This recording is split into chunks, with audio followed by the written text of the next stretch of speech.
Hi friends, I'm Kelsey and I'm a volunteer at the Children's Creativity Museum in San Francisco. I have a few fun project ideas for you today, so let's get right into it.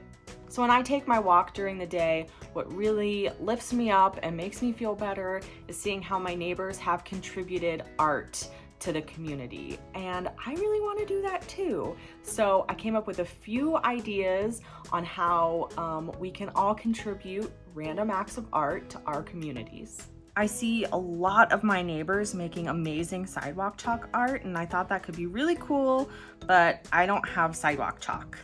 However, I do have a recipe to make your own sidewalk chalk paint using just a few things from your kitchen. You'll need cornstarch, water, some food coloring, a mixing bowl, whisk or fork, and a muffin tin or a bunch of little bowls that you can separate out your paint into. So to start off, you want to measure out equal parts of cornstarch and water into a mixing bowl. I'm using 1 cup of cornstarch, which means I'll need 1 cup of water. Mix your concoction really well so there are no lumps. And when I initially did it, it felt like the mixture was too thin, so I added some more cornstarch, but that turned out to not be such a great idea.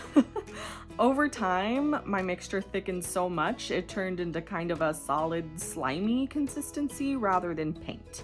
So learn from my mistakes, stick with the recipe. Once you've mixed, separate out your mixture into the different cups of a muffin tin or little bowls or whatever you have. And each cup or little bowl will be a different color, so you can decide on how many colors you want. And now is kind of the fun part, for me at least. Mix in the food coloring. You might have liquid food coloring. I only have gel, so that's what I'm using, but it doesn't matter what kind you have. A warning, though.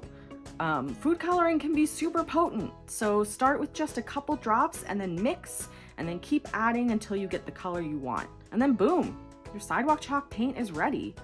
Now you just gotta find something to paint with. If you have a foam paintbrush, I think that would work really well and be perfect. I didn't. But I did have some old washcloths that I fashioned to craft sticks using rubber bands, and that worked okay for splattering color and doing washes of color. But I encourage you to invent something that works for what you want to do.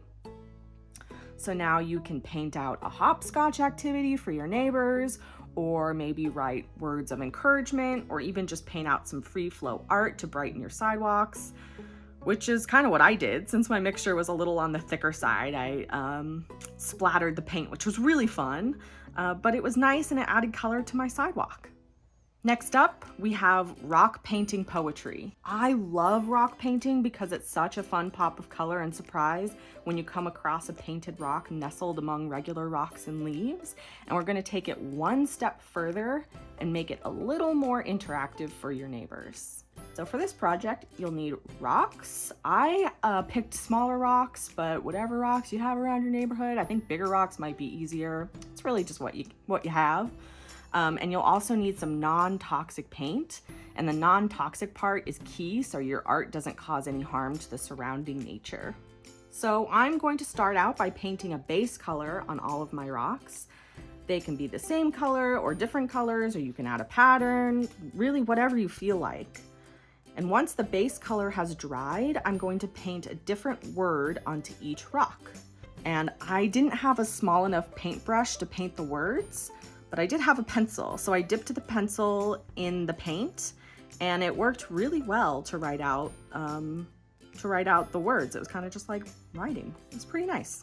On your next walk, you can pick a random spot to nestle in your poetry rocks and see how the neighbors can figure different poems every time you pass by.